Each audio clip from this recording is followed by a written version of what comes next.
Onde está a cultura? A cultura está em todos os cantos do Brasil.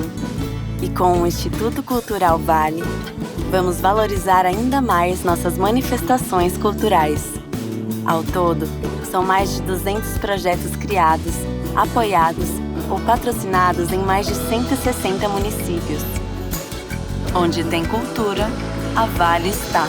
Apoiando e valorizando nossa cultura, crescemos e evoluímos juntos.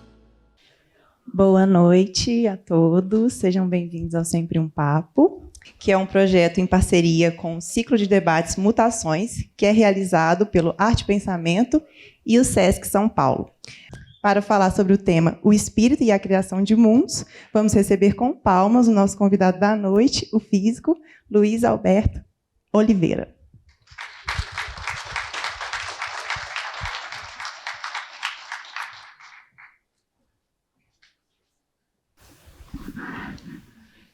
Boa noite, é uma alegria muito grande poder estar aqui para conversar com vocês sobre a inspiração do nosso imenso Zé Celso e no momento do encontro de duas produções notáveis, né? O Sempre um Papo do grande Afonso Borges e os ciclos da arte e pensamento do grande Adalto Novaes. Eu fiz as contas no outro dia.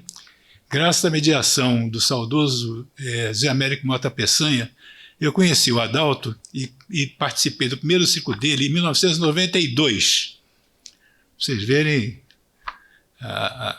E desde então, o Adalto foi realizando a construção de uma obra extremamente significativa. São mais de, não sei, dezenas de ciclos, não sei quantos, são mais de 40 livros, tem uma Adaltiana inteira, 900 artigos de pensadores brasileiros, internacionais. Em suma, o Adalto é para ser canonizado, santificado, endeusado, botado estátua na praça, porque nossos colegas franceses confidenciaram. Nem na França tem uma obra como essa, desse porte, produzida pela força motriz de um indivíduo, pelo desejo, pela força de cultura de um único indivíduo. Então, é preciso saudar o Adalto. Além de tudo, é mineiro, né? E conhece a boa goiabada que ele não revela para ninguém a fonte. Bem mineiro mesmo. Bem, esse é esse ciclo ele tem por título Corpo, Espírito, Mundo, Passagens. O Adalto, todo o ciclo, ele se esmera de procurar um tema sempre pertinente ao momento e sempre extremamente difícil para os palestrantes. Então, a mim me coube falar sobre a máquina que apaga o tempo e a memória. Para a gente poder chegar lá, vale a pena começar recordando o que são os ciclos de mutações. Por que tem 15 ciclos, os últimos 15 ciclos da arte e pensamento foram chamados de mutações? Foi porque a gente estava numa reunião em Tiradentes, prévia a um outro ciclo, e na conversa a gente chegou a uma conclusão mais ou menos assim, que o conceito de crise caducou. O conceito de crise não é mais efetivo para nós lidarmos com a realidade que nós estamos compartilhando. Por quê? Crise é uma crispação, é uma agudização, é um tensionamento que se maximiza e depois arrefece. A gente pode imaginar que a crise é como se fosse uma fratura que surge num fundamento. Tem um território, esse território é o fundamento para certos processos, surge uma fratura nesse território e então o sistema se instabiliza. É como um edifício que começa a balançar se as suas fundações não são sólidas. Então, o que tem que se fazer? Tem que se fazer uma reforma, em última instância, uma revolução, mas uma reforma para quê? Para sanar essa fenda, preencher essa fratura, reduzir essa fratura, né, preencher a fenda, para que se estabilize o fundamento de novo e os processos, então, retomem a sua estabilidade. Então, a gente pode imaginar que crise tem esse aspecto localizado, né? Mas quando a crise se torna uma crispação permanente, uma crispação que não cessa, é como se a fratura recobrisse o território. Não tem mais um excesso de território em relação à fratura. A fratura se identifica com o próprio território. Isso não é mais uma crise.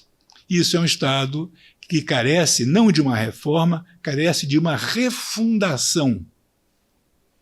Essa refundação é uma recriação, uma reprodução. E nós identificamos, a proposta de diagnóstico é que o nosso mundo hoje é um mundo em que esse estágio de crispação maximal que nunca passa, ele corresponde, na verdade, a uma mutação. Então, vivemos em tempo de mutação civilizacional. A noção de mutação é uma noção útil porque vem da biologia, né? Na biologia, uma mutação é quando você tem um processo, esse processo é o processo da reprodução, tem um certo diagrama, né, escrito em desoxirribonucleis, que é uma linguagem molecular, e esse diagrama, então, prescreve como um organismo vai se reproduzir, ou seja, como é que ele se estrutura, como é que partes vão se associar para compor os seus órgãos, desempenhar suas funções, o organismo ser reproduzido. Se ocorre nesse diagrama, nesse manual de instruções, né, ocorre uma falha, uma troca, um erro, uma letra fora do lugar, uma frase que se repete, uma página alterada, então, se essa mudança não for suficiente para impedir o processo de reprodução, daí em diante você vai ter duas versões do organismo, uma nova edição. Né? Você vai ter duas edições agora circulando, competindo pelos recursos, etc. O que é significativo é que essa mutação não é proposital, ela pode ser influenciada por um evento como um raio cósmico, né? Um próton que vem de uma estrela muito distante, alcança ali aquele substrato bioquímico e altera o resultado. Portanto, uma mutação ela sempre tem um grau de indeterminação que lhe é essencial. Em estado de mutação, nós estamos todos civilizacionalmente, ou seja, a humanidade hoje, no planeta, né, estamos em um estado de indeterminação. Então, essa é a proposta de diagnóstico que fundamentou os ciclos da mutação. E, em particular, Adalto é um grande valeriano, é um adepto quase fanático, né, do Paul Valéry. Paul Valéry, imenso pensador, poeta. E Valéry ele passou por uma experiência que foi definidora na vida dele, que foi testemunhar o primeiro conflito verdadeiramente moderno, porque verdadeiramente industrial, usando os recursos e meios e técnicas e logísticas, né, da grande indústria moderna, né, para matar gente, que foi a Primeira Grande Guerra, né, a chamada Grande Guerra, a Primeira Guerra Mundial. E então o Valéry, assombrado com aquele morticínio, 25 milhões de pessoas massacradas, né, ele se deu conta de que ali falecia, se despedaçava o mito que tinha sido constitutivo do Ocidente, né, até aquele momento, o mito do progresso. Ou seja, que haveria, né, um tipo de arranjo da cultura municiada pela capacidade técnica e iluminada pela ciência, né, pelo qual haveria um aumento contínuo, incessante e irresistível do bem-estar para toda a humanidade. A ideia do progresso é essencialmente esse telos, esse fim, essa necessidade de que a humanidade se aperfeiçoasse continuamente, seguidamente, rumo a um estado utópico, né, a gente podia dizer, de bem-estar generalizado. A Grande Guerra sepultou, detonou, explodiu esse mito. Então, é o momento em que o Valéry exprime essa constatação com palavras que parecem de fogo, né? Ele diz: hoje, tudo o que sabemos, isto é, tudo o que podemos, passou a se opor a tudo o que somos. Vou repetir, para os termos da equação ficarem bem claros. Tudo o que sabemos, todo o conhecimento, toda a ciência, o desvendamento dos modos de funcionamento da natureza num grau absolutamente sem precedentes, isto é, tudo o que podemos, essa ciência, esse saber sobre os modos de estrutura e de comportamento das matérias sendo usados para transformações ambientais, transformações técnicas absolutamente incríveis, né, passou a se opor a tudo o que somos. Ou seja, aquela humanidade que vivia, né, sob a égide do mito do progresso, essa humanidade agora perdeu o fundamento, perdeu a diretriz, né? Perdeu essa utopia que a movimentava. A gente vai encontrar uma observação parecida, meio século depois de acontecimentos dos anos 50, né? Depois de acontecimentos técnicos de importância extraordinária, Hannah Arendt, a grande filósofa, ela constatou que depois da bomba de hidrogênio e do Sputnik, nada mais podia ser como antes. Então, a bomba de hidrogênio é uma partícula do Sol trazida à superfície da Terra. Porque a bomba de hidrogênio ela é um pequeno Sol, ela funciona pelo mesmo mecanismo nuclear pelo qual as estrelas funcionam, pelo qual o Sol funciona. E o Sputnik é um pequeno fragmento da Terra levado ao espaço, levado ao Sol, se a gente quiser. Então, o Sol é trazido à Terra e a Terra vai ao Sol. Feitos técnicos absolutamente assombrosos, né? A gente passou a dizer a era espacial começou com o Sputnik, né? E ela, então, dizendo, perante esses feitos técnicos sem precedentes, nada havia no passado que servisse para iluminar o significado desses feitos assombrosos, ela nos diz: a humanidade está em risco de perder suas duas maiores invenções, o passado e o futuro. O passado pela aniquilação, né, termonuclear, e o futuro pelo descortino de um cosmos vastíssimo, incomensuravelmente mais amplo do que o pequenino planeta que nos hospeda e que agora se tornou o nosso horizonte. Né? Esse horizonte de uma grandeza incomensurável, né? Nós deixamos de ser terrestres, nós passamos a ser terráqueos. Passamos a ser habitantes desse cosmos. Então, perante esses acontecimentos, com essa escala, convém a gente se interrogar sobre como a gente poderia compreender os processos de transformação que estão ocorrendo hoje, conosco, começo do século XXI. Vale a pena a gente lançar a mão dos grandes mestres.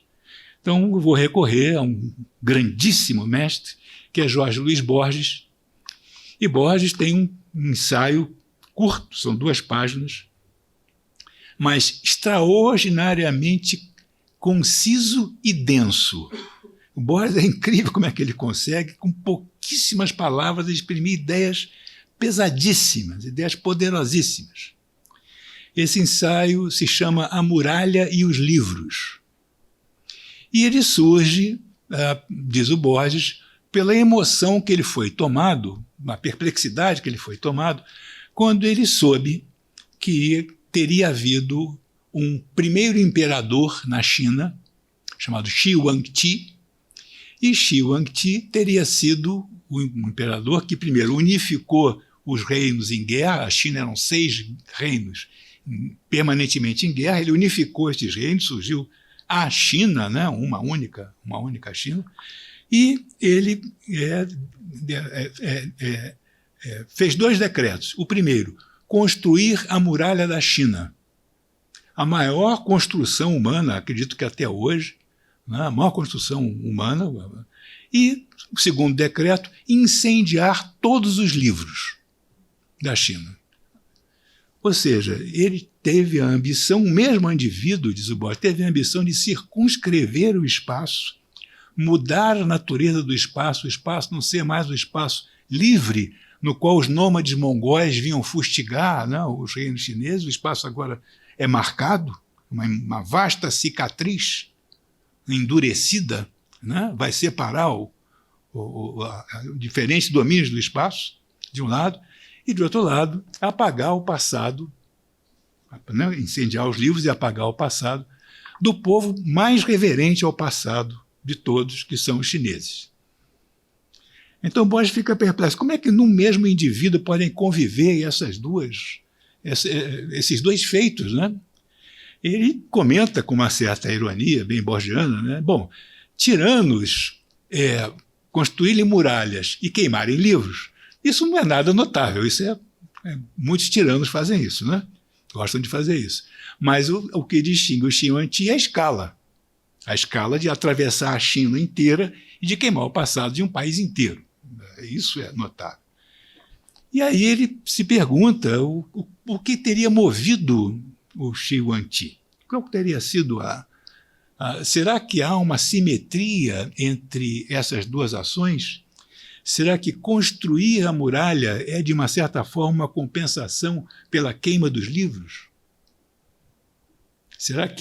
Ou será que ele queimou os livros e construiu a muralha pensando, algum dia no futuro haverá um descendente meu, um segundo, terceiro, quarto, quinto ou 15º imperador, que destrua a muralha, aterre, né, a muralha, né, e terá, então, o meu nome será esquecido, será apagado, e ele, então, terá feito o que eu fiz sem saber de mim.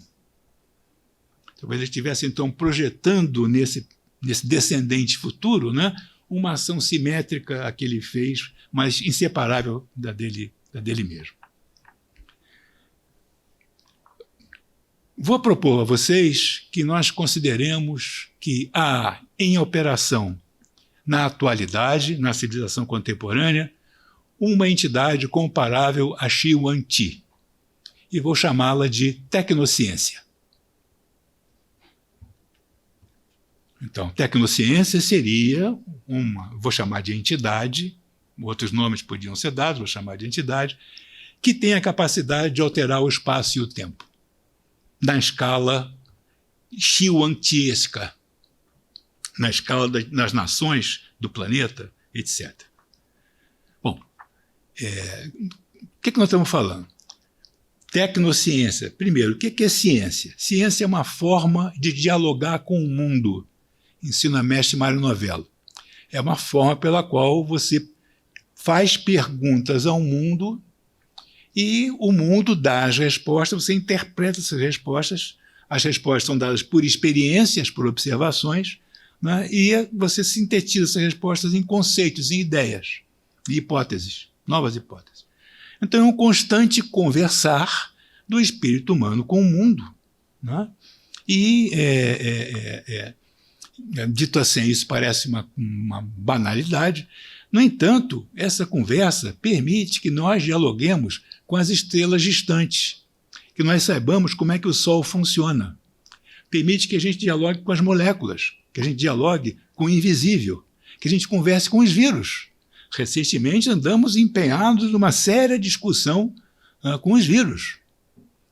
Então a ciência é essa forma de dialogar, a forma do pensamento se implementar, pelo qual nós discernimos, né, os modos de funcionamento do mundo, e esse diálogo é, a princípio, interminável, sempre faremos novas perguntas, cada resposta vai ser geratriz de mais perguntas. Né? Então, a ciência não serve para alcançar verdades com V maiúsculo, verdades últimas e cabais. Outras faculdades do espírito humano talvez possam fazer isso, a inspiração poética, a exaltação mística, a cogitação filosófica. Ciência não serve. Verdades da ciência vão ser sempre provisórias, vão ser sempre mais um passo na estrada. E o técnico? Técnico diz respeito à capacidade humana, não só humana, mas humana, de exportar diagramas mentais e, através de uma sequência de gestos, infundir nas matérias do mundo finalidade. Uso. Serve para. E, com isso, potencializar as capacidades do nosso próprio corpo e do nosso próprio entendimento. Então, ciência é conhecer o mundo, técnica, agir sobre o mundo. E essa entidade dupla, tecnociência, esse híbrido, né, ele se constituiu a partir do momento em que começou esse jogo de quanto mais sabemos sobre o mundo, mais sabemos agir sobre o mundo. Nós somos capazes de ir a dimensões cada vez mais diminutas, né? E ações cada vez mais intensas, sistemas cada vez mais sofisticados, mais complexos. Vamos, então, nesse processo cumulativo, né? Nós vamos acrescentando conhecimento e esse conhecimento se torna poder. O que sabemos passa a ser o que podemos, como diz o Valéry. E a tecnociência ela vai assumir, meados do século XX, né, ela vai assumir um papel determinante a partir desses grandes conflitos. A Primeira Guerra Mundial foi um conflito químico, explosivos, gases. A Segunda Guerra Mundial foi um conflito físico, a aerodinâmica dos novos aviões, radares, etc. A Terceira Guerra Mundial ela passou a existir à sombra da bomba atômica, ou seja, ela acontece, mas não acontece abençoadamente, porque a bomba atômica não deixa ela ser da escala que foi. Então ela passou a ser uma guerra contínua, né? Não houve um dia, desde o armistício de 1945, que não tenha havido um conflito armado em algum lugar do mundo. Nenhum dia.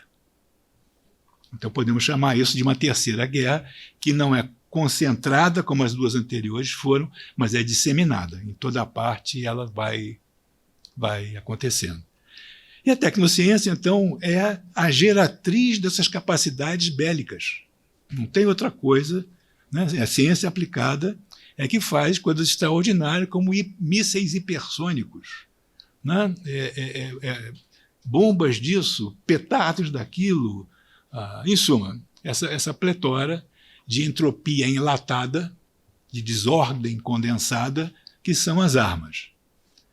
Então, não seria demasiado ousadia dizer que no nosso mundo há um forçante, né? Ou seja, um impulsionador central, e esse impulsionador que faz as coisas se transformarem numa escala cada vez mais acelerada seria a tecnociência.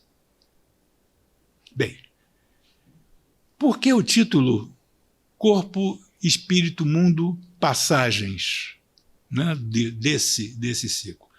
Porque constata o Valéry, Valéry sugere, né, que a operação de pensar, a operação de criar com o pensamento, é isso que para ele é pensar, criar com o pensamento, ela envolve necessariamente uma dimensão que é o corpo. O corpo é o território, né, onde pode emergir a capacidade de pensar. O espírito seria a função, a capacidade específica, né, de exprimir, trazer para o mundo, trazer para compartilhar com os outros essas produções, e o mundo é o resultado dessa ação. Essas três dimensões, que eu acabei de enunciar sequencialmente, diz Valéry, são inseparáveis, são inteiramente dobradas umas sobre as outras. Daí, então, a ideia de definir o operador do pensamento como corpo, espírito, mundo. Se quisermos, nós podemos decupar cada uma dessas instâncias, falar do corpo, falar do espírito, falar do mundo, mas, para o processo de criação, né, as três dimensões são necessariamente dobradas sobre si, necessariamente complexificadas. Essa é a tese do Valéry. E a questão, então, o desafio que o Adalto nos coloca é, nesse mundo de hoje, dominado no sentido de impulsionado, né, pela tecnociência, a atuação de corpo, espírito e pensamento ainda é possível? Dito de outro modo, ainda é possível pensar? Então, esse é o desafio que os diferentes debatedores do ciclo vão abordar de diferentes maneiras, de diferentes possibilidades aqui. Eu vou explorar, em particular, essa figura da tecnociência e verificar até que ponto ela, de fato, pode ser comparada ao primeiro imperador chinês. Então, vamos ver. O que é característico do nosso mundo hoje? O que caracteriza o nosso mundo é a aceleração. E essa aceleração ela se dá pela abolição da distância. Ou seja, graças aos meios de comunicação eletrônicos, meios de comunicação que tornam instantâneo o contato entre todas as partes, todas as regiões, hoje a geografia colapsou. A geografia foi abolida. Né? Todos os locais, né, se precipitaram sobre um único local. Esse local chama-se agora. Foi instaurado, tecnicamente, alguma coisa que nunca houve, um agora planetário. No que sentido? No sentido que o que acontecer no Japão, nesse momento, está a 1,5 segundos de nós. Algumas piscadas de olhos e o que aconteceu lá será presenciado aqui. Então não tem mais distância, não tem mais separação geográfica. Tudo acontece simultaneamente. Simultaneamente quer dizer, acontece agora. Esse agora é planetário. Tudo o que acontece passou a acontecer nesta nova arena. Repito, não havia isso antes. Lembrem, Machado de Assis, né? Um enamorado quer mandar uma carta para sua amada que está na Europa. 3 meses de vapor para a carta chegar lá. 3 meses para a carta ir, 3 meses para a resposta voltar. 6 meses. Haja paixão. Haja paixão. Haja fantasia, haja imaginação, haja ardor. Para nós é o contrário, né? Nós vivemos soterrados, limiares perceptivos e cognitivos quase que saturados pelo excesso de demanda, pelo excesso de presença, pelo excesso de atenção. Que essa instantaneidade do contato entre fonte e receptor, né, instaurou no nosso mundo. Né? Imagine quantas telas e quantas demandas nessas telas cada um de nós testemunhou hoje. 100, 200, 500, 1000. É algo assombroso. O tempo todo nos convidando, me dê atenção, quero sua atenção. Nossa atenção passou a ser o produto de mercado mais disputado, furiosamente, por todas as empresas, por todos os empreendimentos e iniciativas. Nossa atenção. Porque é o bem mais precioso. E nós só conseguimos, né, mamíferamente, operar um certo grau de atenção o tempo todo. Sabemos que as mulheres são multitasking, sempre foram, já nasceram assim. Mas mesmo as mulheres, não dá para distribuir a atenção da forma que é demandada. Então, o tempo todo, nós estamos subconscientemente trabalhando para dizer esse signo é um signo importante? É um signo vital? É um signo de vida ou morte?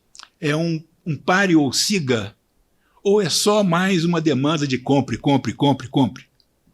O tempo todo, nós estamos inconscientemente, né, submetidos a essa barragem sígnica, né, nós estamos o tempo todo saturando os nossos limiares, não é à toa que a gente chega em casa e desmonta.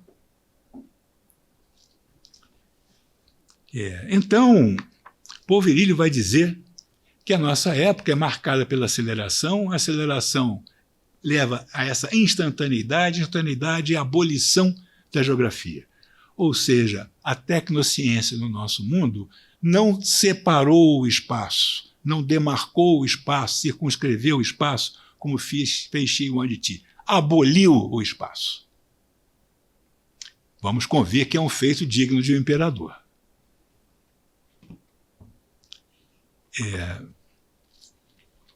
Por outro lado, desde mais ou menos 2 séculos e pouco, 2 séculos e meio, passou a reger as atividades produtivas humanas um objeto paradoxal, uma tendência ao infinito, um tender ao infinito. Tudo que esse objeto toca, na verdade é um sistema, mas em suma, tudo que esse sistema toca, ele quer levar para o infinito. E esse sistema chama-se capital. Tudo que o capital toca, ele quer converter em capital. E então, desde que, como observou um rapaz chamado Carlos, há mais ou menos 170 anos, desde que os meios de produção, ou seja, a terra, as ferramentas de trabalho e a ação humana, desde que foram postas no comércio, ou seja, começaram a ser precificadas. Isso só foi possível devido ao relógio mecânico, que estandartizou a hora, pôde-se passar a medir o trabalho humano. O relógio mecânico é o principal fator técnico que permitiu o capitalismo, que permitiu medir o trabalho humano. O trabalho humano era de sol a sol. No inverno é uma coisa, sol a sol. No verão é outra. Né? Veio o relógio mecânico e disse, não, você vai trabalhar 12 horas por dia e as horas são iguais. Não importa se é verão ou se é inverno. A humanidade se libertou do sol, o relógio mecânico. E o capitalismo pôde nascer. Essa é quando esses três ingredientes da produção, a terra, que antes era herdada ou conquistada, as ferramentas, que eram herdadas, em geral eram herdadas, e o trabalho, que era esse trabalho elástico, né? Quando tudo isso foi metrificado, então começou a poder haver acumulação do excesso de valor, começou a poder haver excesso de valor. E então inaugurou-se um sistema que realimenta-se a si próprio e que, ao contrário de todos os outros empreendimentos humanos, não tem um fim, não tem um término. É puro deslizamento, pura expansão. O que é o capital? Que é converter tudo em capital. Como? Rompendo todas as fronteiras nacionais, convertendo todas as populações de cidadãos em consumidores, fazendo uma revolução tecnológica incessante para ter sempre mais produtos. Sempre mais. Então, isso é que eu chamei de vetor infinitizante do capital. O capital ele não tem nenhuma barreira, nada, nenhum valor religioso, ético, nada disso, tudo o capital atravessa. E vejam vocês, 2 séculos e pouco, 3 séculos depois, o capital venceu. Olhem o nosso mundo e o que nós vemos em toda a parte, as mesmas siglas, as mesmas empresas, né? São 700 empresas que regem 80% da produção de tudo no mundo. Dessa produção, 80% é descartada. Esse excesso assombroso, esse desperdício extraordinário, convivendo com uma desigualdade. É difícil encontrar um adjetivo que sirva para descrever como é iníqua essa desigualdade no seio dessa abundância extraordinária tecnicamente produzida. Então, o capital, não sei se para vocês é uma novidade, o capital venceu. O capital, inclusive, que teve momentos de confronto, né, na crise de 29, o capital quase perdeu para o trabalho. Teve quase ali. Né? O que ele fez? Rendeu-se ao trabalho, assimilou horizontes e questões do trabalho para depois voltar e reinstalar-se, né, com a sua ganância infinita. E então, hoje, o que a gente vê é que o capital deu a volta no planeta. Não há mais nações, até a Antártida já tem capitalismo, até o fundo dos mares já foi precificado. Até Marte tem terrenos, os terrenos já estão lá, vai ter condomínio marciano. Então, o capital já deu a volta. O capital não tem mais como se expandir. Né? E o problema agora é que, nesse estágio de triunfo, de glória, de suprema, né, o capital vai ter que transformar sua natureza, transmutar-se. É talvez um elemento central dessa mutação civilizacional. Este sistema assombroso, o capital, ter que mudar a sua natureza, que o problema do capital agora não é mais expandir-se no espaço, é estender-se no tempo, durar. Porque o capital as consequências da regência do capital estão afetando o modo de funcionamento do sistema integrado planeta Terra. De um ponto de vista extremamente objetivo. É objetivo. Ou seja, os ciclos de matérias, de atividade, né, pelos quais o planeta, o sistema planeta, né, funciona. O que é esse planeta que eu estou falando? É o encontro de 4 fluxos. O fluxo lento dos continentes. Os continentes deslocam, né, centímetros por ano, mesma velocidade de crescimento das nossas unhas. É a velocidade com que a África continua se afastando da América do Sul. Demorou 150 milhões de anos para o Oceano Atlântico surgir. Então, um movimento muito lento. Um movimento mais rápido das correntes marinhas, né? A corrente do Golfo, etc. O movimento mais rápido ainda das correntes aéreas, dos ventos, que integram, conectam os continentes, levando... O movimento rapidíssimo da luz do Sol. Esses 4 movimentos se encontram, se combinam e dão um ritmo básico de mudança do sistema Terra, do planeta Terra, que é a mudança das estações. Então, esse é o ciclo básico, e sobre ele, diversos outros ciclos, ciclos de trocas gasosas, ciclos hídricos de evaporação e condensação, ciclos de gelo e de congelamento e degelo, etc, etc, etc, etc. Esses ciclos hoje passaram a ser afetados de maneira cada vez mais significativa pela capacidade tecnocientífica da civilização humana acionada pelo capital. O que eu estou tentando apresentar para vocês não é uma teoria, estou apresentar para vocês fato. Fato. É assim que está acontecendo. Os ciclos de nitrogênio são afetados, os solos não funcionam mais do mesmo jeito, o clima está mudando e vai mudar, né, de uma forma extremamente acelerada, né? As mudanças típicas do clima são da ordem dos 10 mil a 100 mil anos. Então, uma era do gelo, 170 mil anos. Né? Nós, em 2 séculos, estamos produzindo um aquecimento, né, que não teve precedente nos últimos 500 milhões de anos. Então, estamos realizando um feito, né, uma interferência, né, de extremo impacto. E o que é decisivo é que nós, esses agentes, né, ao afetarmos de tal maneira o suporte da nossa própria existência, necessariamente afetaremos a nós próprios. Necessariamente. Então, estamos vivendo um momento em que o tempo não é mais o mesmo. Não é mais tempo no duplo sentido de tempo clima e tempo duração, né? Porque estamos vivendo uma sucessão de momentos sem precedentes. Não é só na história do homem. Sem precedentes numa longa história, um largo período da vida. Nunca houve alguma coisa acontecendo como está acontecendo agora. Ou seja, a tecnociência permitiu que as ações humanas, tomadas em seu conjunto, se tornassem uma força de transformação de alcance planetário. E as consequências dessa ação planetária serão muito longas, terão duração muito longa. O que eu quero dizer? Nós estamos acostumados a pensar o tempo em termos de dias, horas, semanas, anos. O século para a gente já tem, né? O século, né? É uma coisa muito grande. E, na verdade, é que nós somos muito breves, né? Muito recentes na civilização. A escrita tem 5 mil anos.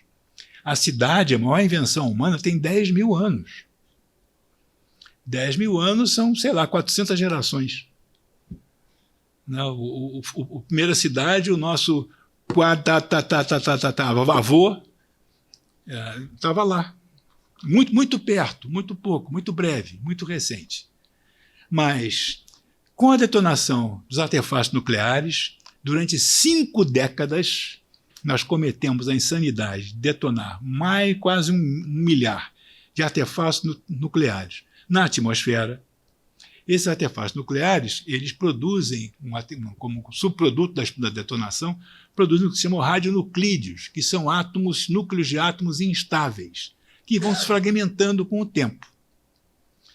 Alguns dessas fragmentações são muito rápidas, ocorrem em frações de segundo, outras são muito demoradas. Por exemplo, um material chamado estrôncio 90, que foi produzido por todas as centenas de detonações nucleares. 1945 até 1990, os franceses ainda conseguiam detonar uma bomba em 90. Vejam você, quase 50 anos de detonação.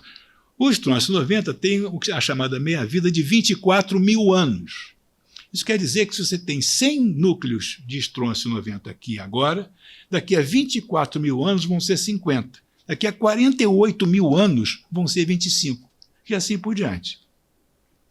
Portanto, hoje há na Terra, distribuída pelos ventos, pela circulação, pelo funcionamento do sistema Terra, há uma camada de radionucleidos de material radioativo distribuída sobre todo o planeta, todo ele, inclusive nos oceanos, né, aumentando sensivelmente a radioatividade média ambiental. Não há nenhum processo natural pelo qual isso possa acontecer. Nenhum. É exclusivamente artificial. É humano. Nós fizemos.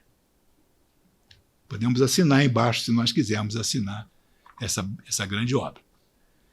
Então, estamos afetando o futuro concretamente. Detetores Geiger, daqui a 48 mil anos, ih, caramba, tem 25 átomos de estrôncio 90 aqui, ó. Tinham 100 lá, agora tem 25 aqui. Então,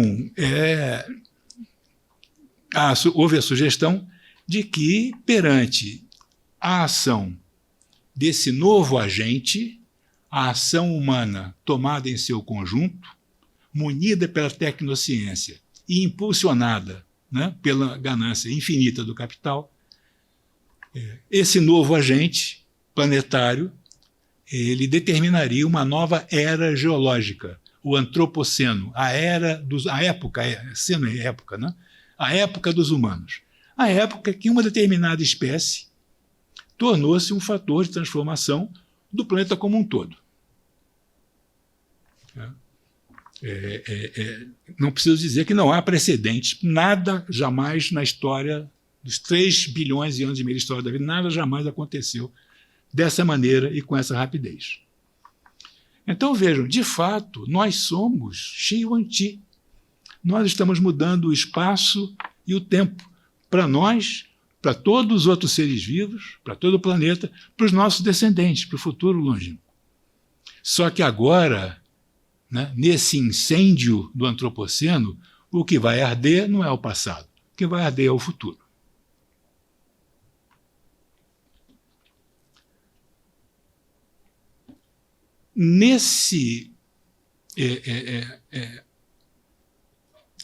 No meio dessa colossal confusão que é a nossa vida, que é o nosso viver, né, no entanto, possível nós distinguirmos certas dimensões, certas vias pelas quais algo bem diferente pode vir a suceder. E diz respeito, essencialmente, a uma transformação de corpo, espírito, mundo. A uma transformação da capacidade de pensar. Essa que chamou a atenção do Valéry, né?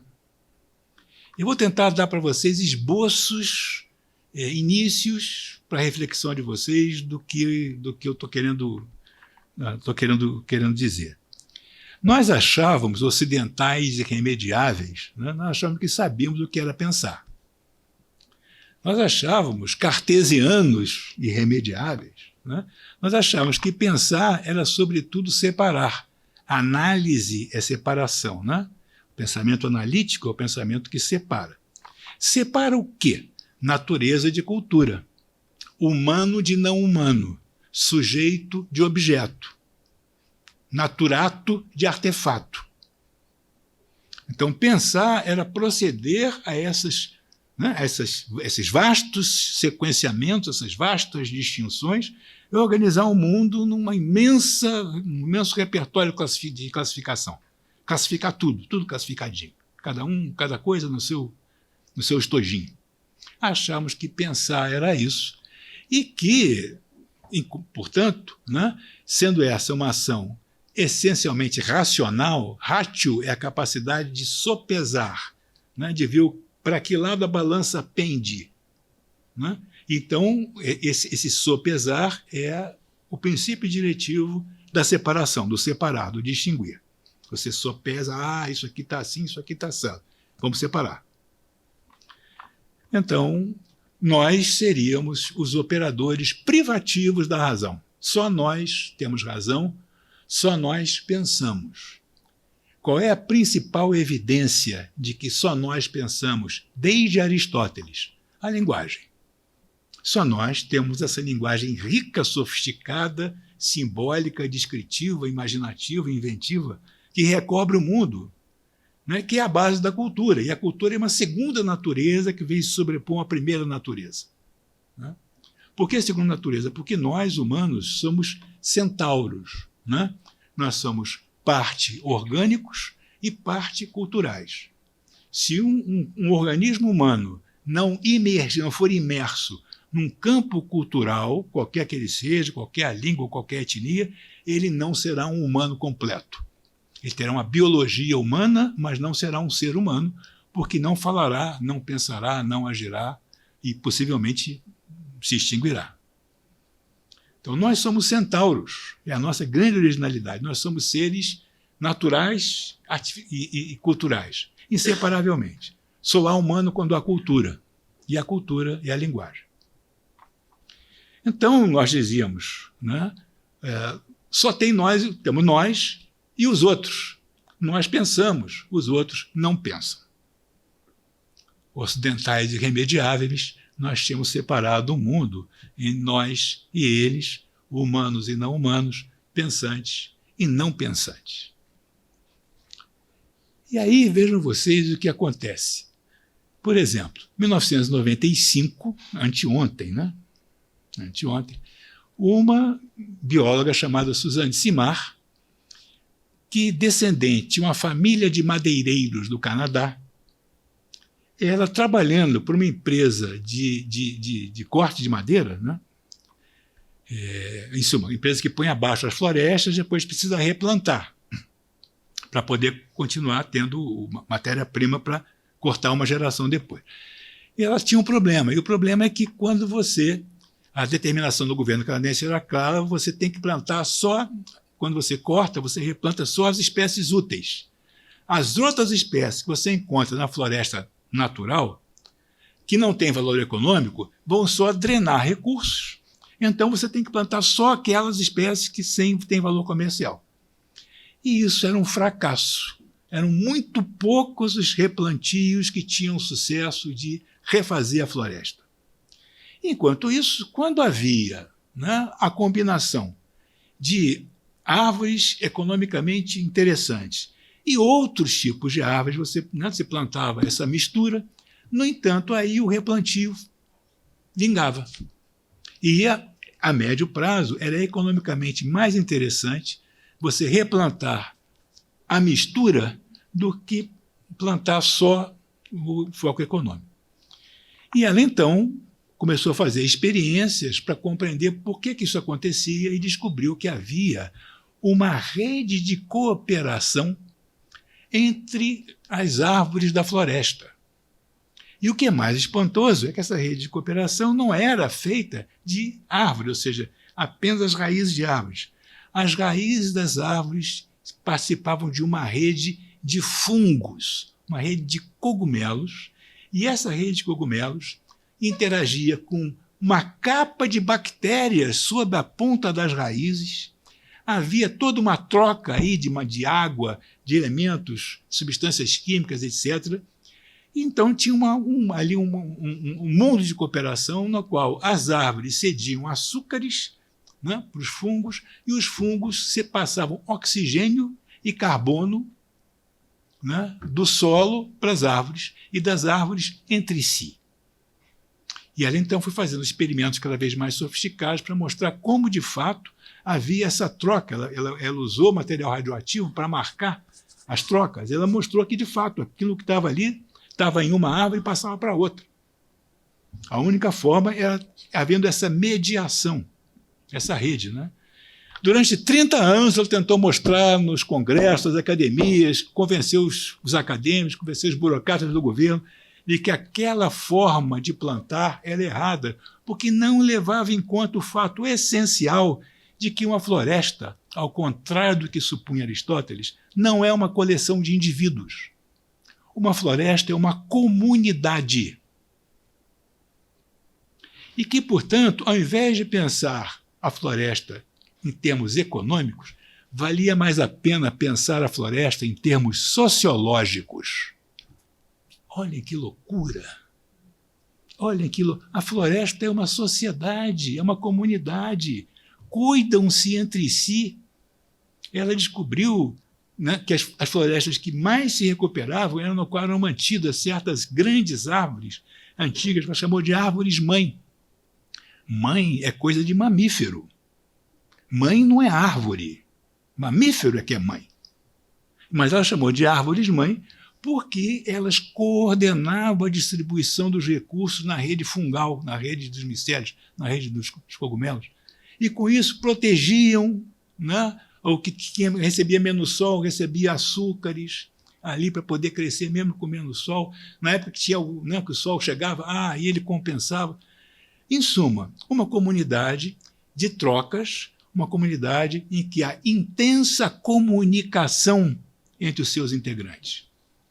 A floresta conversa incessantemente em linguagem bioquímica entre si, como toda comunidade faz. Né? Lembre, Paulo Mendes da Rocha nos ensinou que cidade é o lugar para se conversar. Cidade não é lugar para ter prédio, para ter rua. Cidade é lugar para se conversar. Né? Porque a conversa é que faz gente. Ora, dessa maneira, árvore é gente. Árvore conversa, árvore se comunica. Uma linguagem que vejam, até 1995, um quarto de século atrás, nós não tínhamos ideia. Éramos completamente ignorantes. Completamente. Então, vejam, isso é uma descoberta assombrosa, porque implica que há entidades pensantes, não humanas, na nossa cara, e nós nunca fomos capazes de ver. Sempre fomos cegos para isso. Como é que é possível? É possível porque nossa capacidade sensorial, cada organismo, cada espécie, na verdade, pratica aquilo que um biólogo chamado Chekhov von Exkill chamou de mundo próprio. E o mundo próprio a partir do sistema sensorial dessa espécie, ela recorta dos acontecimentos do mundo, da massa bruta dos acontecimentos, ela recorta o que ela pode, o que lhe interessa. O carrapato só quer saber da luz do sol, né, para ele subir alto na coisa, o cheiro de suor, para ele se largar na ponta da planta, e o gosto salgado e quente do sangue que ele vai chupar para se reproduzir. Só isso que interessa para ele. Se está ventando ou não está, se a flor é bonita ou não, não faz parte do mundo dele. Não quer saber de pólens. As abelhas adoram pólen, só quer saber de pólen. Né? Tem a visão ultravioleta para ver as flores carregadas de pólen. Nós não vemos, elas vêm. Então, o nosso mundo próprio é demarcado pelos nossos sentidos. Nossos sentidos são super bacanas, a gente tem uma visão extraordinária. A audição, o gosto e o cheiro não são particularmente notáveis frente a outros, mas tudo bem. Né? Só que isso, simultaneamente, é a nossa limitação, é a nossa potência e o nosso limite. Exemplo, nós escutamos, né, o sabiá cantando para a sabioa, o bem-te-vi cantando para a bem-te-via, né? Piriri, piriri, piriri, aquele canto, sempre igualzinho, bem-te-vi, bem-te-vi, bem-te, sempre igualzinho. Nós dizemos, o passarinho está se mostrando, né, está cantando a passarinha. Né? E registramos esses cantos, gravamos, como é bonito o passarinho cantando. Até que nós levamos um microfone ultrassensível e um gravador altamente sofisticado para gravar a conversa do passarinho com a passarinha e descobrimos que, no meio daquela repetição exata daquele padrão, há microtons e microsilêncios que são únicos, que identificam o camarada. Cada passarinho tem o seu. O canto é único, embora seja sempre o mesmo. Nós não sabíamos disso. Achávamos que as passarinhas eram umas tolas, que bastava cantar forte, cantar forte assim, para ela dizer, tá bom, vamos nessa. Não. Ela escuta nessa ourivesaria sonora, ela escuta esses microdetalhes e, a partir daí, ela toma a sua decisão. Há uma conversa que nós não escutávamos, nós não sabíamos. Para nós, o canto era mudo. Para a passarinha, não, mas para nós era. O canto era só aquela repetição. Vejam, não sabíamos disso até 15 anos atrás. Está ficando claro que o entendimento que a gente tinha sobre o que era o mundo e sobre o que nós éramos no mundo, completamente equivocado, completamente em deriva, completamente em reformatação. Mais um exemplo. Aqui no Jalapão, encontraram um formigueiro abandonado. Sabe, por causa de um formigueiro abandonado. E o pessoal foi lá e derramou concreto no formigueiro. Concreto. Aí esperaram secar, foram lá e cavaram com escavadeira e tudo, cavaram, e encontraram a cidade das formigas. Centenas de bolsões, né, conectados por túneis. Nesses bolsões, umidade controlada e temperatura controlada, para em uns criar fungo, né, e para outros criar as larvas, os ovos e tal. A câmara da rainha, que era o centro de reprodutor, a maternidade, né, do formigueiro. 1 milhão de indivíduos coexistindo ali. Né? As formigas, como as abelhas, as vespas e os cupins, são insetos sociais. São os mais bem-sucedidos de todos os insetos, que são os mais bem-sucedidos de todos os animais. Então, incrível, né? Como formigas, abelhas e insetos sociais têm. E essa cidade, o que é mais assombroso, foi construída sem Oscar Niemeyer. Não houve um projeto, vejam bem, não houve um projeto central, e esse projeto central ia organizando cada uma das etapas do processo. 1 milhão de formigas agindo com os seus 2 milhões de neurôniozinhos cada uma, fazendo gestos repetidos, né, de fazer esses módulos em série, bolsão, tubo, bolsão, tubo, bolsão, fizeram aquela cidade extraordinária. As formigas têm 750 milhões de anos de evolução, né? Então, conhecem o seu afazer. Então, vejam, tem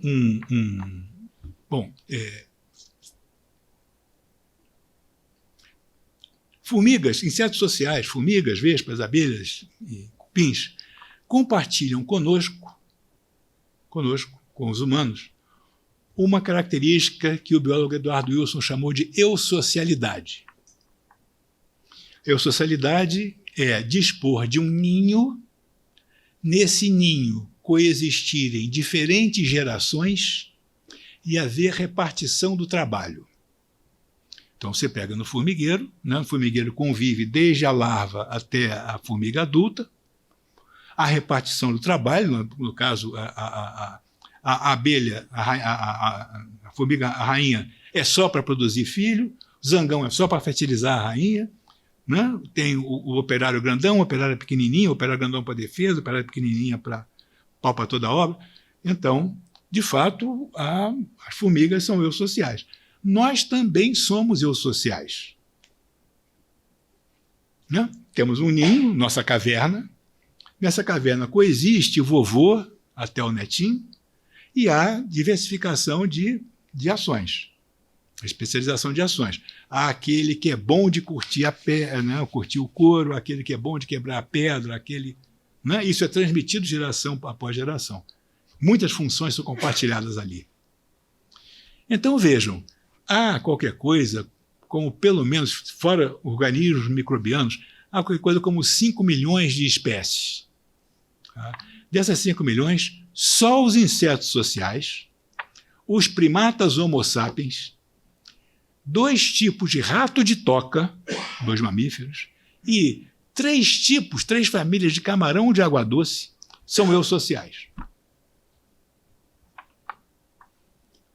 5 milhões, só essa meia dúzia de 3 ou 4 é que compartilham esse tipo de arranjo comportamental.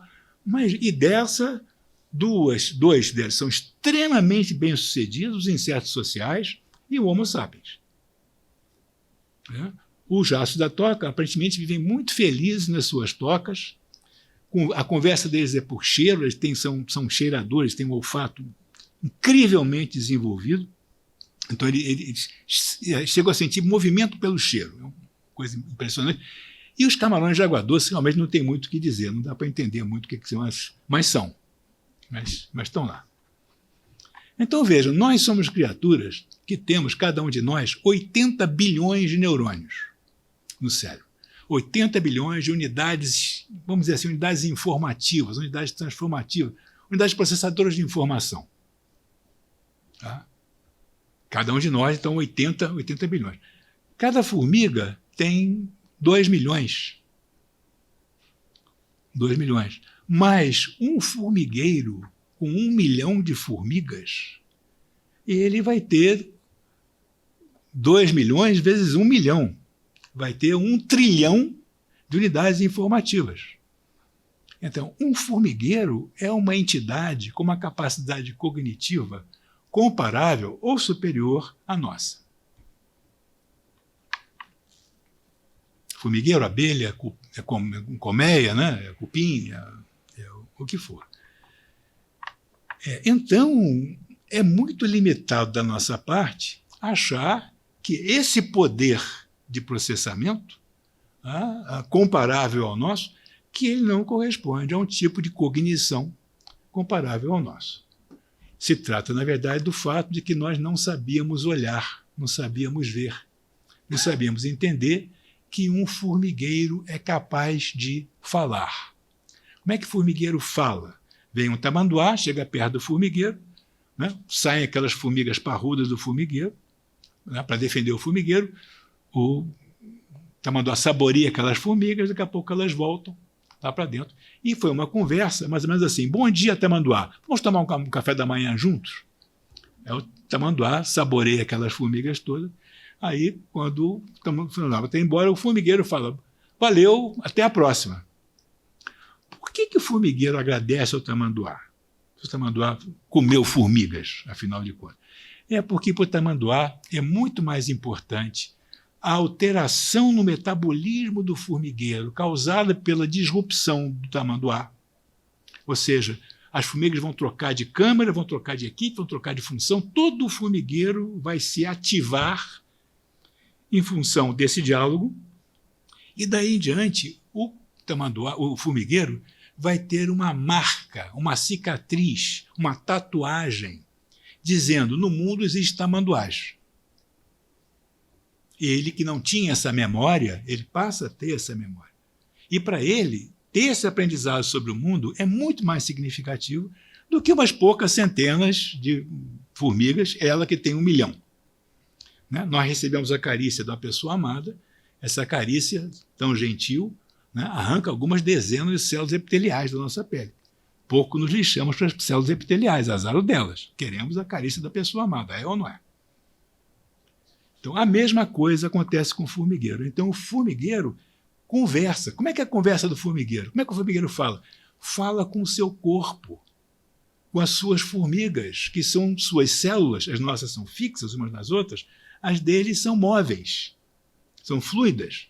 O formigueiro dança. O formigueiro se exprime dançando, bailando, com o seu corpo reagindo ao mundo. Nós estamos ainda para aprender essa linguagem formigal. Ainda não sabemos essa conversa. Poderemos em breve, quem sabe um dia, conversar com as formigas. Ou então,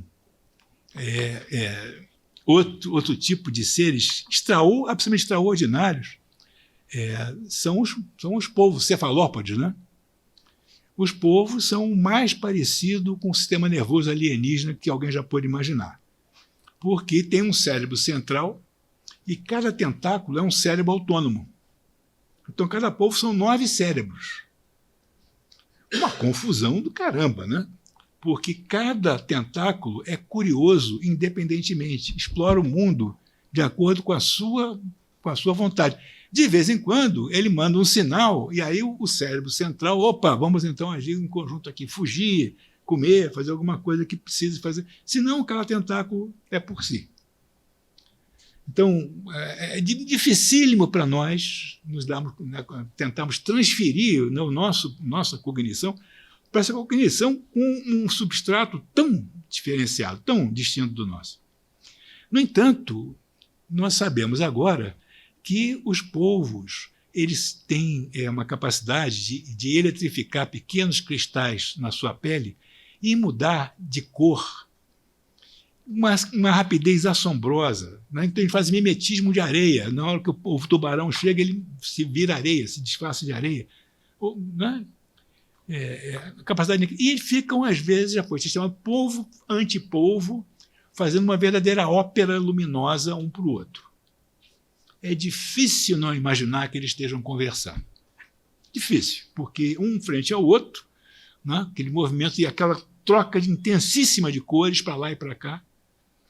Nós mal estamos começando a registrar e, quem sabe, um dia vamos ser capazes de traduzir e ser capazes de falar polvez. Mas tem uma ficção científica. Ficção científica, você sabe, é a prospecção do que pode haver, né? E sendo científica, do que pode haver tecnicamente. Tem um escritor chamado Adrian Tchaikovsky, que eu não sei se é descendente do outro ou não, mas ele escreveu um livro em que a humanidade deu uma das suas muitas ferradas, e aí então está tentando refazer uma humanidade num outro planeta a partir de uma outra espécie primata que tem nesse planeta.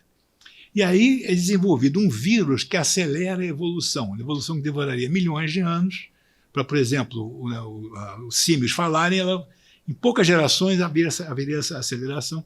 E então vai uma cientista numa nave, né, lá para esse planeta e joga no planeta esse vírus, só que ela erra o alvo. Em vez de atingir o ninho dos primatas, ela atinge um ninho de aranhas. E as aranhas passam a se desenvolver, formam uma sociedade incrível, crescem, né, passam de aranhazinhas assim para aranhazinhas de meio metro. Estou vendo os olhares assim um pouco perturbados, né, com essa imagem. E as aranhas fazem uma coisa incrível. Elas dominam, vencem a guerra contra as formigas, que eram as grandes rivais, e dominam as formigas, que elas aprendem os cheiros, né, os odores pelos quais as formigas se comunicam. E elas passam, então, a dar instruções às formigas e transformam os formigueiros em algoritmos, em computadores. Tem computadores que são as formigas trocando sinais bioquímicos, processando informação. Em vez de ser um computador eletrônico, é um computador de formigas. Alcançam o voo espacial. As aranhas, vejam vocês, como é que elas conseguem fazer. E aí encontram um planeta próximo, um outro planeta, onde a civilização é feita de polvos. E os polvos são absolutamente extraordinários porque é a anarquia mais absoluta, porque cada um grita com o outro em cores, né? Grita com o outro o mais intensamente possível, até que vença a assembleia por cansaço. A assembleia está na assembleia, o que brilha mais intensamente, com mais tempo, é que vence. Mas logo se esquecem, porque algum tentáculo tem uma outra ideia e então fazem uma outra coisa. Uma civilização completamente alucinada e que, no entanto, dá uma vontade danada de que as notícias de que os exploradores marinhos estão começando a encontrar cidades de polvo nos nossos oceanos. Dá uma vontade danada que isso seja o começo. Porque já pensaram conversar com um outrem? Esse outrem não é um marcianinho verde, um homenzinho verde. Esse outrem é outra inteligência que a Terra desenvolveu, completamente diferente da nossa, separada da nossa por centenas de milhões de anos. Então, nesse tempo em que nós estamos questionando a nossa presunção de sermos a única inteligência, o único ser capaz de pensar, estamos descobrindo que o mundo natural é rico de outras formas, outros meios de pensamento. Simultaneamente, nós estamos começando a desenvolver meios artificiais de cognição, que tem estado, todo mundo está sabendo, né? Tá na crista da onda, as tais inteligências artificiais. Eu vou ser cauteloso e vou dizer que eu não chamaria o estado atual de coisas de inteligência artificial. Por quê? Definição de Stephen Hawking, que pode dizer qualquer coisa, mas bobo não era, né?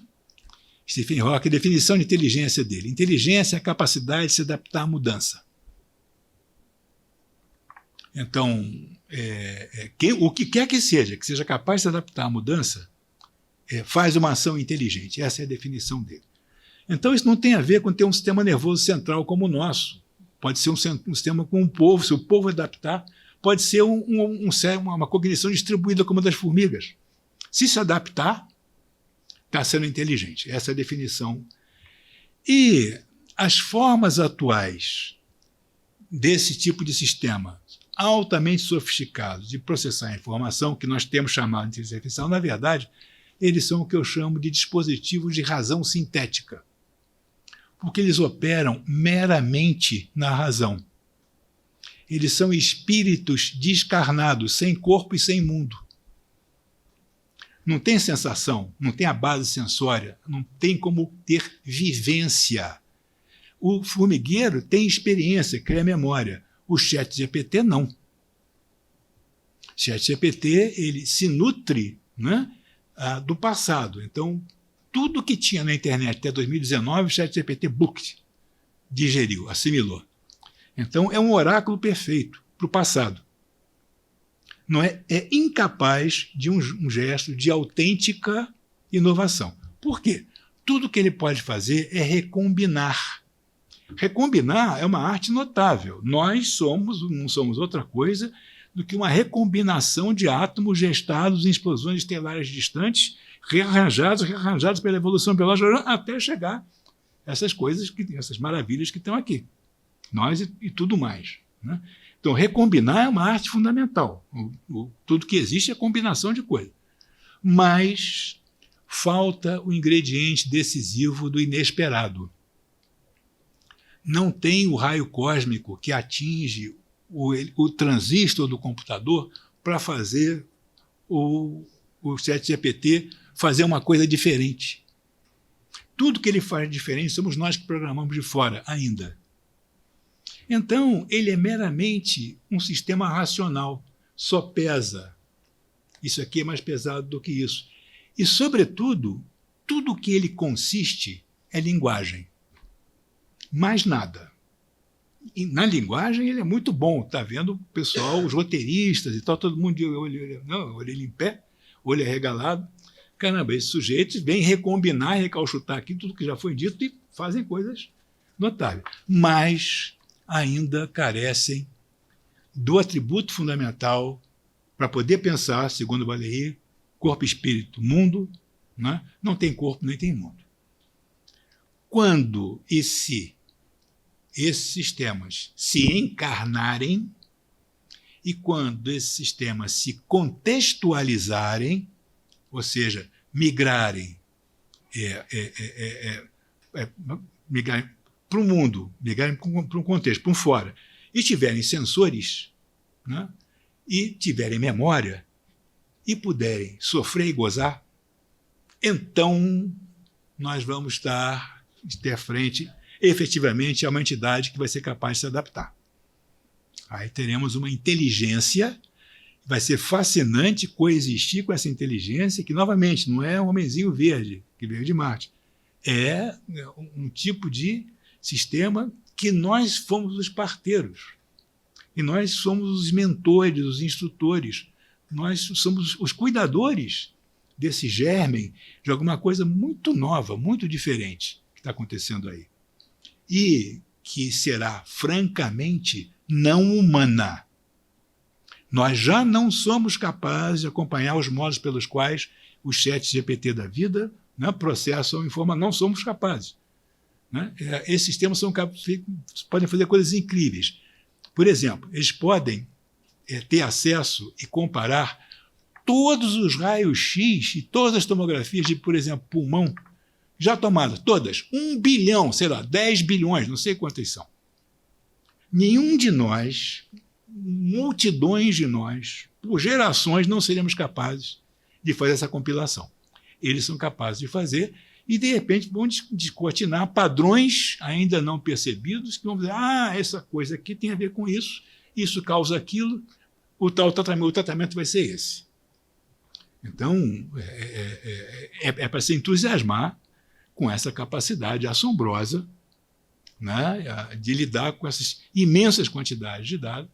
Nunca mais, lamento informar a vocês, haverá um campeão humano de xadrez, nunca mais, nem de Go, que é muito mais complicado ainda, né, porque o Go é um jogo muito mais sofisticado. Nunca mais vai haver. Agora, em compensação, ele só serve, até agora, só faz serviço especializado. O jogador de Go joga Go, não dirige carro. O que dirige carro, né, o carro autônomo, não joga Go. Nós fazemos tudo isso ao mesmo tempo. Fazendo, né, ainda jogando malabar, assim, malabar, né?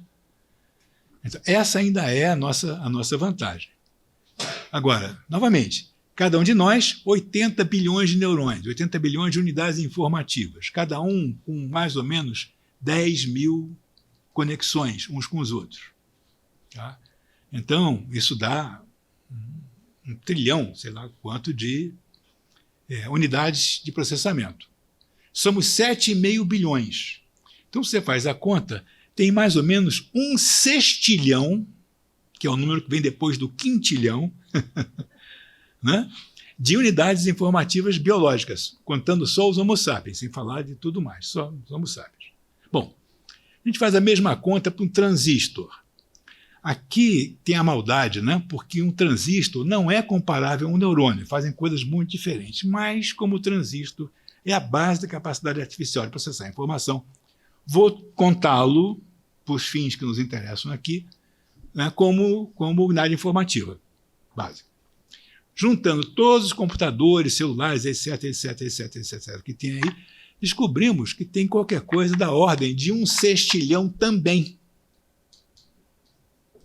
Então, tem 1 sextilhão de unidades de processamento biológicas e 1 sextilhão de unidades de processamento eletrônicas.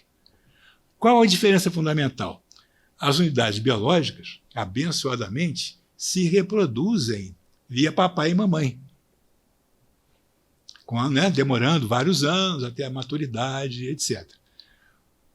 Os chips, eles progridem, dobram a capacidade, você dobra o número de transistores, né, e, portanto, a capacidade de processamento, capacidade de funcionar, mais ou menos a cada 1 ano, 8 meses, 1 ano, dobra.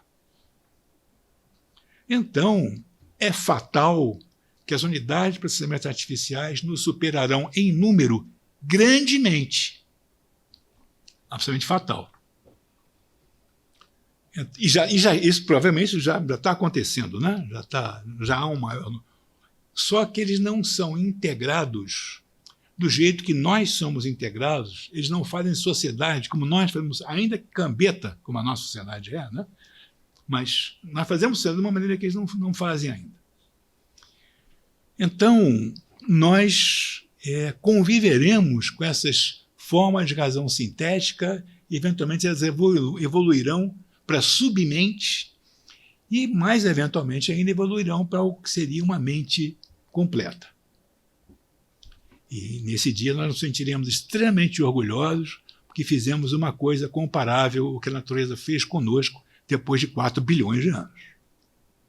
Nós, com poucos milhares de anos de civilização, teremos feito algo comparável, né, ao nosso próprio surgimento. Então, nesse momento em que há tantas inteligências coexistindo e em forma de coexistir, se trata, então, de não apagar o tempo e a memória, mas sim apagar a máquina. Apagar a máquina que apaga o tempo. recuperar a nossa capacidade de, no seio de cada hoje, de cada presente, fazer surgir, engendrar, desdobrar vários futuros possíveis. Toda a arte faz isso. Toda a imaginação faz isso. Não é nada estranho. Então, nós engajarmos, acionarmos essa nossa faculdade. É chegado o tempo não de apagar a memória, é de apagar a crendice na inevitabilidade, na fatalidade do sistema capital, como se ele não tivesse horizonte, como se ele não tivesse depois, como se fosse a forma final pela qual a sociedade humana vai se exprimir, vai se criar. Nós estamos hipnotizados, automatizados nessa crença, essa superstição de que fora do capitalismo é o deserto. Talvez seja, mas o deserto pode ser interessantíssimo. O deserto pode ter domínios de pensamento e formas de expressão e formas de viver, olha, que podem ser surpreendentes. E então, é chegado então o tempo de apagar essa máquina, mudar esse maquinismo devorador para outra coisa. Para fazer isso, vai ser necessário um feito notável, mudarmos a nós mesmos. Mas a principal característica que nós temos enquanto seres pensantes, enquanto corpo, espírito e mundo, é que nós somos incompletos. Nós guardamos um núcleo de indeterminação incoercível, invencível, que nos inquieta, que nos faz curiosos, que nos faz criativos, que nos faz ambiciosos, e que, se nós empregarmos essas diretrizes num território de solidariedade e cooperação, nós refundaremos o nosso estar no mundo. Poderemos conversar de igual para igual com essas outras inteligências, reverenciarmos a beleza das suas criações. Quem sabe elas até possam também escutar um pouquinho das nossas, perceber um pouquinho das nossas. Nós também somos capazes, né, de realizar. Então, vivemos algo que é incoercível, a mutação civilizacional. Ao contrário do que dizia o poeta, nós não seremos os mesmos e não viveremos como nossos pais. Um outro mundo, necessariamente, inevitavelmente, se abre para nós. E então vamos ter todos que aprender as artes da pilotagem, da navegação, para poder transitar nesse oceano cheio de riscos, mas que conduz ao único porto possível, ao porto dos porvires, ao porto dos amanhãs. Se nós formos capazes de empreender essa navegação, se nós formos capazes de ser essa ponte entre o que veio antes de nós e o que vai vir depois de nós, o futuro vai se lembrar de nós com saudade, vai se lembrar de nós com admiração, talvez mais até do que a gente mereça, né? Mas, como diz Mário Schember, o grande físico Mário Schember, se o conhecimento da necessidade é a fonte da liberdade, há caminhos livres se abrindo perante nós. Obrigado.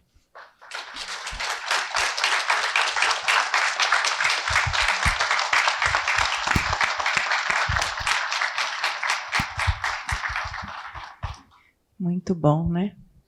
Nós vamos abrir agora para algumas perguntas. Alguém, por acaso, gostaria de começar? Se alguém tiver, né, quiser perguntar alguma coisa, eu vou até você. Alguém? Acho que ninguém quer comentar. Estão em choque? Verdade. Quer falar mais alguma coisa, Luiz? As pessoas estão chocadas aqui. Vamos lá. Opa. É o livro da canadense? Isso. E esse da ficção científica que você coloca aí do povo se chocando em luzes. O resto foi só espanto para a gente, que eu acho que foi maravilhoso.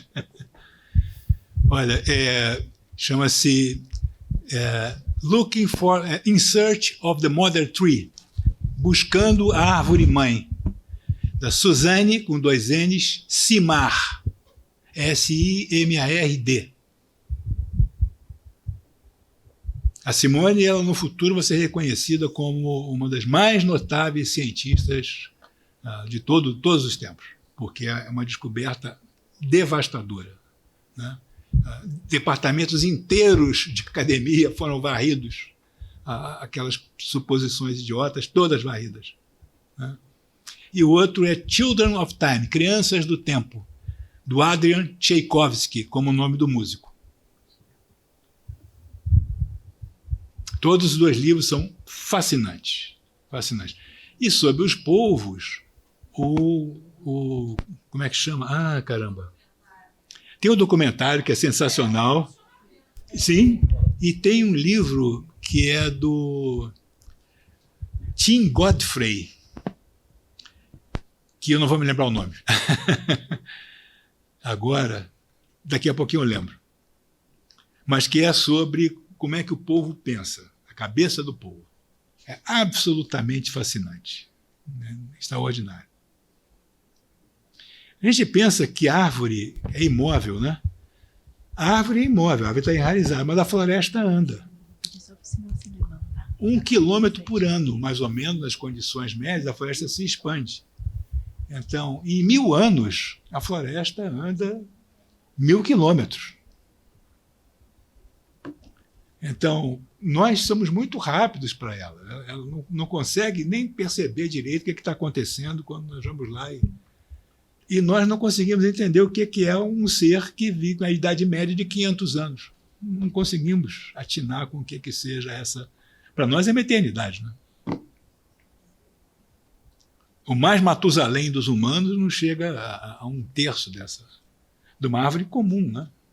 Ainda mais essas árvores-mãe, essas têm 1000 anos, né? São quase as pirâmides, né? Só que vivas. O Japão tem uma forma muito curiosa de vencer o tempo, de vencer o desgaste do tempo. Os egípcios, a pedra, né? Então bota a pedra e a pedra dura. Mas no Japão os templos são feitos de madeira. Então você cria o templo e planta uma floresta. 40 anos depois, você incendeia o primeiro templo, corta a floresta, a madeira, refaz o templo e planta outra geração. Então tem famílias que estão há 800 anos trabalhando nesses templos florestas. Não é a dureza da pedra, é a repetição da madeira, né? Aliás, a madeira é muito mais rara do universo do que a pedra. É muito mais preciosa, né? Bom, desculpem. Queria comentar assim, que eu não me sinto assim tão otimista com relação a essa. Eu acredito plenamente nas mutações, mas eu tomo a liberdade de não ser tão otimista com relação a essa ideia de crise. Eu fico mais com a ideia de colapso, né? Eu acho que nós vamos vencer, será uma mutação, mas eu tive ano passado a oportunidade de conviver com siderúrgicas na Amazônia, né? E naquela ocasião só 4% das terras eram terras que permitiam a compra para um projeto industrial, porque as siderúrgicas dependiam do carvão, né? E elas tinham dificuldade de implantar os projetos, porque tinham que ter certeza, projetos grandes, né? Tinham que ter certeza no que estavam comprando e onde estavam botando o dinheiro. Então, eles plantavam, assim, para o povo era eucalipto, não é? Não é bem. Então, eu convivi com um projeto, por exemplo, que tinha 104.000 hectares de florestas, né? E a gente entendia como eucalipto, mas não era eucalipto, era um clone de eucalipto. E é interessante que eram projetos desenvolvidos pela nossa tecnociência, né? Então, essa nossa forma de inteligência, nós acreditamos nela, né? a gente tem receio da tecnociência nas questões bélicas, mas a gente também convive com grandes erros que a tecnociência nos traz, né? Que ela nos traz. Então, eu acho que nós tivemos o professor Giacoi aqui na segunda-feira falando do colapso, né? da nossa linguagem, né? Da nossa percepção de mundo, e eu acho que realmente nós precisamos, né, de uma percepção de inteligência e entendermos que a nossa razão não partir por irracional, porque eu acho assim, quando a gente diz que vamos dizer, um triângulo pode ter menos de 180 graus, né? É uma questão de percebermos que nós estamos num mundo curvo, né? Então ele vai ter menos de 180 graus. Não é uma proposta irracional, não é? Não é uma proposta intuitiva e que pode ser violenta. É uma percepção de que nossa inteligência precisa também sofrer uma crítica, né? E essa, na nossa forma de formação do mundo, né? De convivência com o mundo do certo, também tem graves erros, né? E eu queria só ouvir seu comentário sobre isso, por favor. Você pontuou um conceito absolutamente fundamental que eu não consultei as notas, né?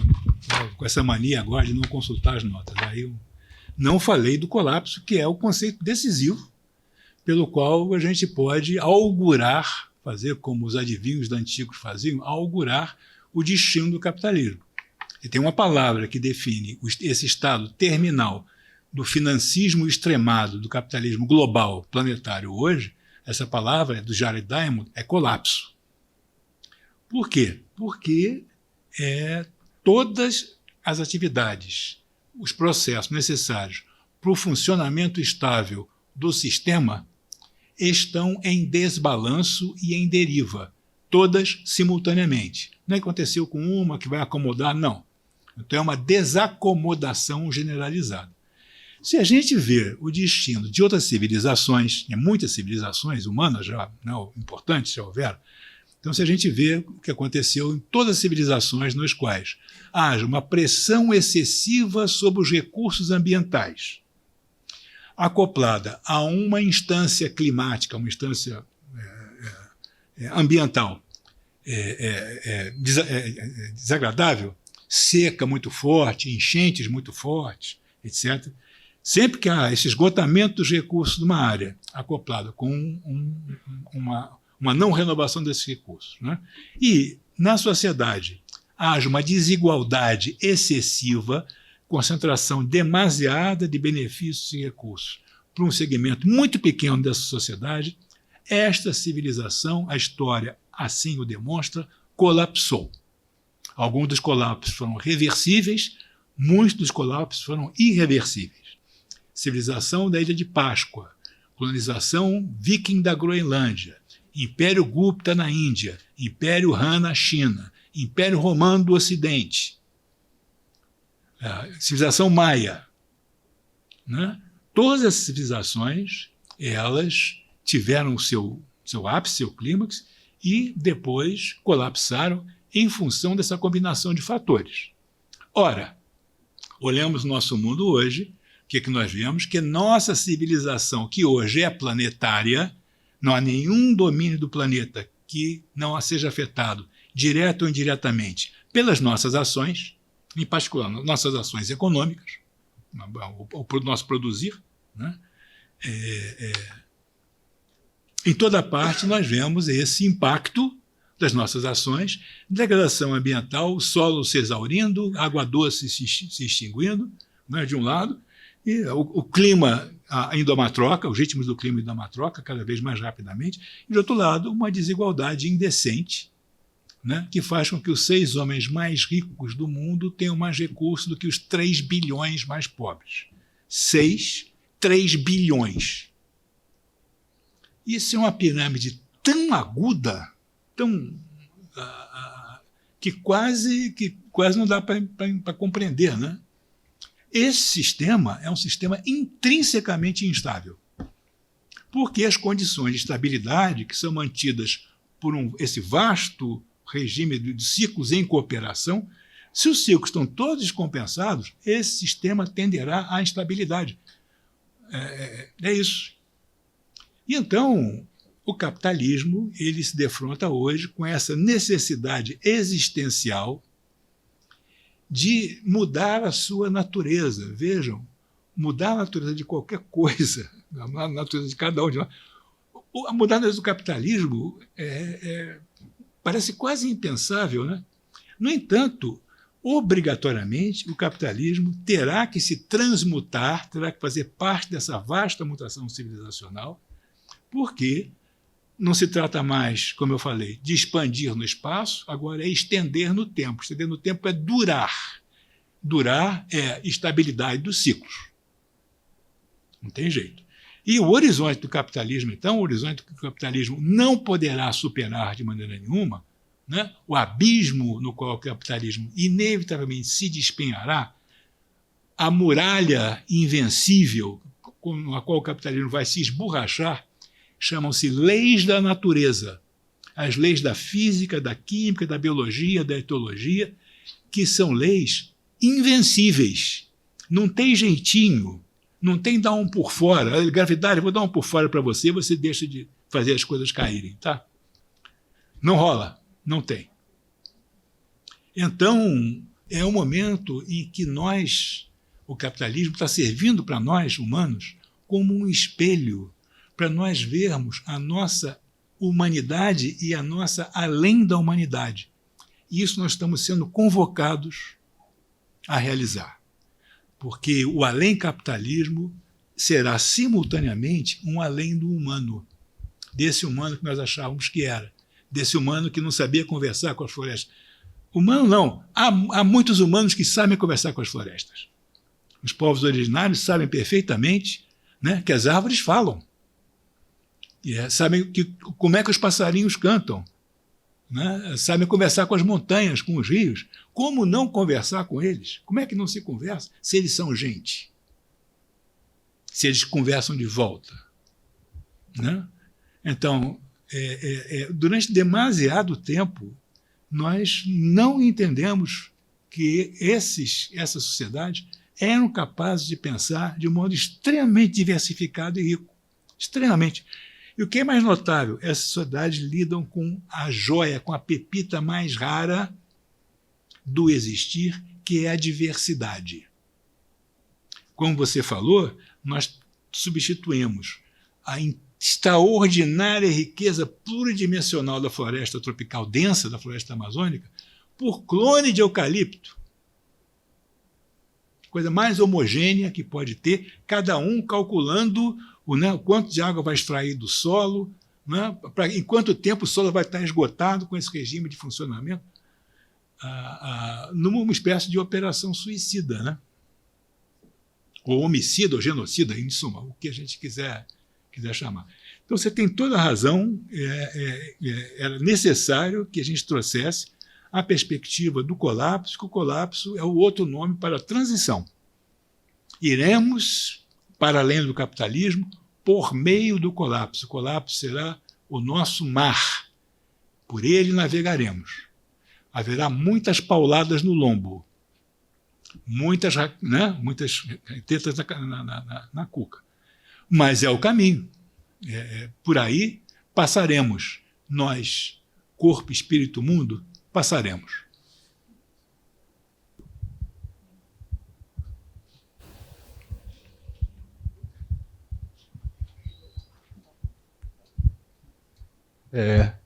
Boa noite. Eu vou tentar expressar a minha dúvida, né?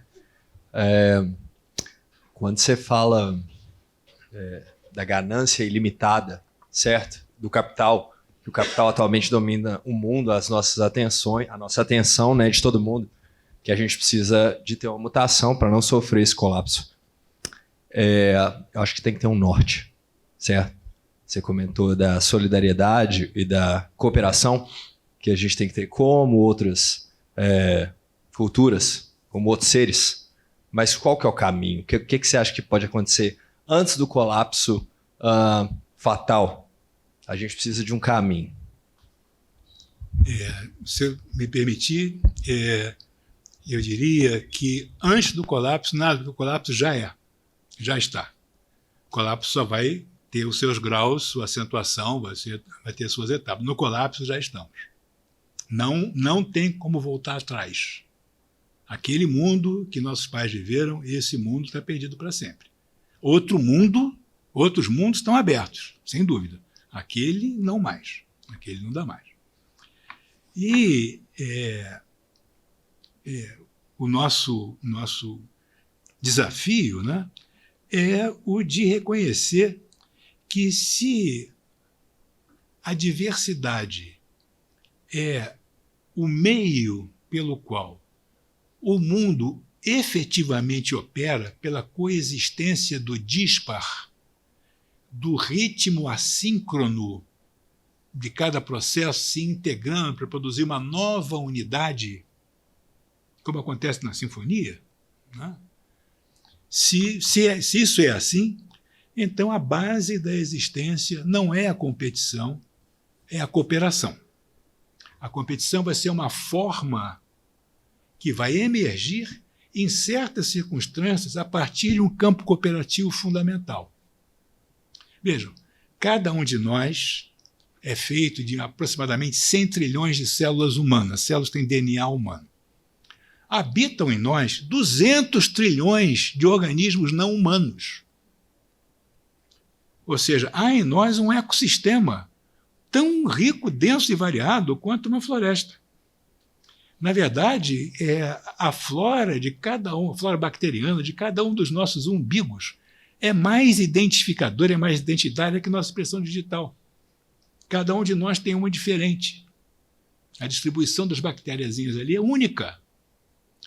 Nós só subsistimos porque, quando ingerimos os alimentos, o que acontece? Fragmentamos em bocados com os dentes, depois na caldeira do estômago fragmenta um pouco mais, depois a flora intestinal quebra as cadeias moleculares, né, transmite, né, para o intestino, para ser absorvido os nutrientes que são assimilados pelo nosso corpo.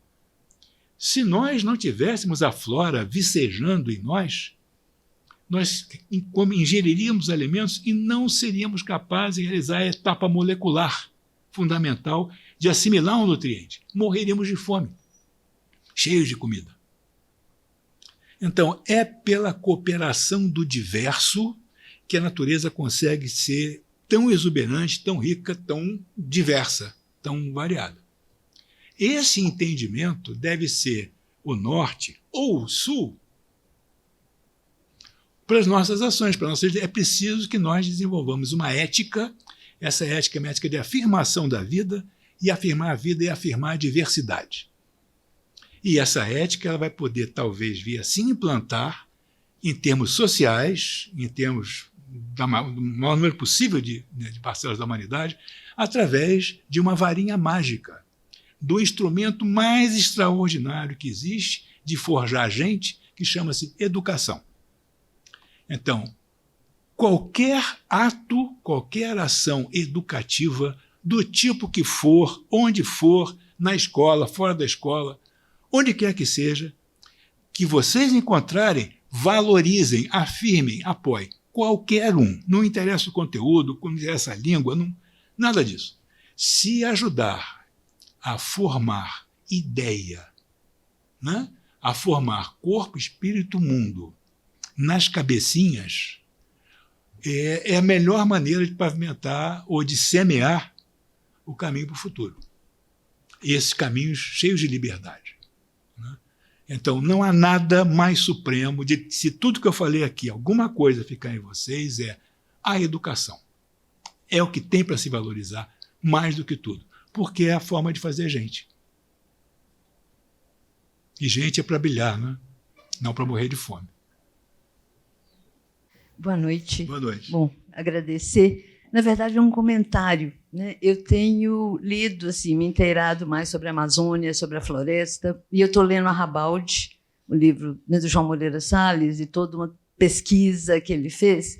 E uma coisa me chamou muita atenção, dentre outras, no livro, é o depoimento de um dos migrantes, né? Aquela coisa do sul que vai para o norte para plantar, na verdade, para fazer pasto para o gado, fundamentalmente. E aí um dos entrevistados dele, ele falou, ele mudou a atividade, ele tirou o boi e está plantando uma espécie de árvore que ele trouxe da Ásia, já não me lembro mais o nome, enfim, e que ele está exportando, né? E o que o fez mudar? Né? Ele tinha pasto, ele estava plantando capim e assim, não funcionava. Né? Já tinha morrido o gado de fome. E o agrônomo, ele mandou limpar, o agrônomo, ele chegou lá, estava tudo sujo, ele falou assim, mas você não limpou? Ele falou, claro, limpei. Mas a energia disso aqui, aprontou para a floresta, não tem como o capim competir com ela. Né? Ele falou assim, foi nessa hora que eu resolvi mudar. E eu fiz da floresta uma aliada. Né? E aí ele vai dizer isso que você estava falando, ou seja, a diversidade. Então, ele hoje planta essas árvores, a vida mudou, ele preserva a floresta, ele cuida, e tem a diversidade ali. Ele falou assim, eu peguei a diversidade a meu favor. Né? Então, assim, eu não destruo a floresta e hoje eu consigo sobreviver em cooperação. Né? Então, eu acho que essa... E é isso, né? A diversidade e a cooperação, o coletivo. Né? Eu acho que é só um comentário assim, que me chamou a atenção. Povos originários, eles hoje nós estamos tendo cada vez mais evidência, primeiro que eram uma vasta civilização. Haviam muitos milhões de pessoas existindo na Amazônia. Não fizeram construções de pedra, como os incas, que não tinham floresta, então faziam construções de pedra, né, que ficaram lá. Essas desapareceram e agora, infelizmente, devido ao desmatamento, estão surgindo as evidências arqueológicas dessas vastas comunidades extremamente organizadas, vivendo dentro da floresta. A cidade dentro da floresta. Não é a cidade que expulsou a floresta, a cidade dentro da floresta. E mais ainda, você encontra uma faixa assim, diagonal, né, que vai do sudoeste da Amazônia para o nordeste da Amazônia, onde é muito rica a plantação muito rico de castanheiras. E a castanheira é uma árvore complicada, porque a noz dela é muito dura e só tem dois animais com tamanho, capivara e a paca, com tamanho de quebrar a noz, né? E quando quebram, é no pé da própria árvore. Então, como é que houve essa propagação tão acentuada? Porque os povos originários faziam uma tula, né, faziam uma marmita de castanha, e iam percorrendo ao longo dessa faixa, né, preparando o solo, chamado solo terra preta de índio, que é uma mistura de restos orgânicos, né, que eles iam deixando em torno das aldeias. Isso foi cultivando. A Amazônia é cultivada. Aquela imensidão de floresta é cultivada, ela é parcialmente artificial. Porque durante 10.000 anos, esses ancestrais interviram dessa forma cooperativa. Nós chegamos e em 10 anos botamos abaixo para plantar clone de eucalipto. Tem alguma coisa errada em algum lugar. 10.000 anos com 10 anos. Alguma coisa está errada em algum lugar. Então, esse tipo de entendimento é absolutamente fundamental para a gente, inclusive, poder entender o que é o Brasil. Né? A Amazônia é o inconsciente do Brasil. Né? É o grande inconsciente do Brasil. E dele e dela haverá de surgir a chispa, a faísca, a luz, pela qual nós vamos ser outros brasileiros, mais brasileiros ainda. Como o Zé Celso queria, né? Agradeço profundamente a vocês a gentileza da atenção.